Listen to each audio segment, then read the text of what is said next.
Alright, so last week I just released a video about the new Six Flags reservation system, but at the time, they had just announced it and there were no details and I still had a ton of questions. But Six Flags just released a more extensive explanation of the system, and I must say, I'm impressed. You can take a look at the link down below for a full list of all the details, but I'm going to hit all the bullet points right now. I had 4 major questions on the last video. How far in advance can you make a reservation? How close to the date can you cancel? And is there a penalty if you don't show up? And finally, can you have multiple reservations if you're on a trip? So Six Flags gave us some pretty solid answers, so let's take a look at the first one. So the first one is, how far in advance can we book a reservation? This one's a little confusing, but the company states that they'll open reservation inventory for the remainder of the season, but not all inventory will be released immediately. Additional blocks will be released weekly as inventory becomes available, and pass holders and members will have priority access to reservation inventory. So this sounds like they'll make dates available in bunches, but then you'll have to come back to check for future dates. But as long as the date has been released, you can book it. So the second question, how close to the date can you cancel? And is there a penalty if you book a date and don't show up? This is important so people can't reserve every single day and take away dates from people who actually want to go. The company states that guests can cancel a reservation without penalty before 8 a.m. local time the day of the visit. They also said if you don't show up, you may be subject to reduced system priority and blockout periods. So that should deter people from flooding the system. Can you have multiple reservations at once? And this is a big one because the preferred parking system does not allow this at all. The company says yes, you can have as many reservations as you need at any given time, but the automated system will only allow you to make 1 reservation at a time. You need to call guest relations to schedule more reservations. I appreciate Six Flags for making this happen because the easy and the lazy thing to do would be to limit everyone to just 1 reservation at a time, and that would screw over everyone who's trying to schedule a trip this year. They also stated that anyone will be able to reserve a spot at any Six Flags park they want, so they won't be limited to their home park. So that answered a lot of questions that immediately came to mind from my last video, but they also released a lot of other detail. So let's dive into that. The reservations will be available shortly before the parks open, so when you're ready to book, go to sixflags.com/reserve, which is the link below, and identify yourself with your ticket number, or your pass, or your membership number. So once they roll this out, this will only be available to members and pass holders for a short amount of time. So single-day ticket holders won't be able to use this right away, and even after it's available to everybody, pass holders and members will still get priority over the single-day ticket holders. And if you're Diamond or Diamond Elite, you'll get even more priority over the other pass holders or the members. So when they start opening up reservations, the park will send you a notification via their newsletter. You then select the date and the time you want to enter. Note that they won't let you in before the time that you say you're going to be there. They'll show you a video on social distancing and sanitation, and you can even order a mask at this point, and then you can pick that mask up once you're at the park.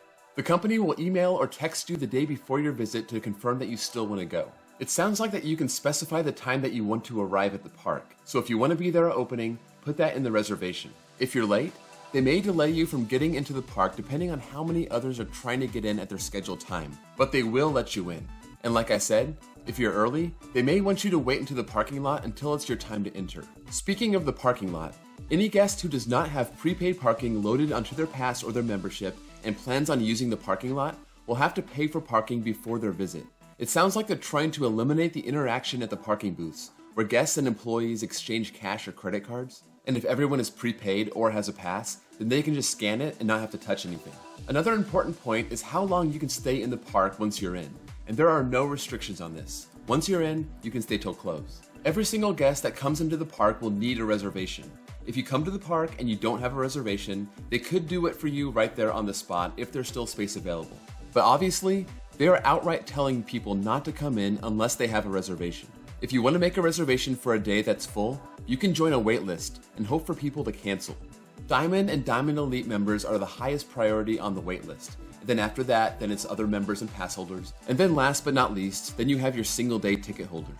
You can be on multiple waitlists at once, but if one of your days on the waitlist gets upgraded to an actual reservation, you'll be dropped from the other waitlists. You won't be able to rejoin these waitlists through the automated system until you use your new reservation, but you can always call guest relations if you need help with this.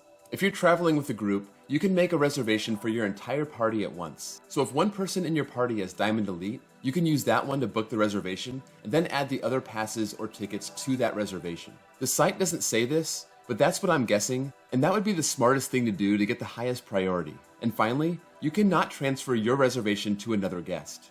So those are all the facts.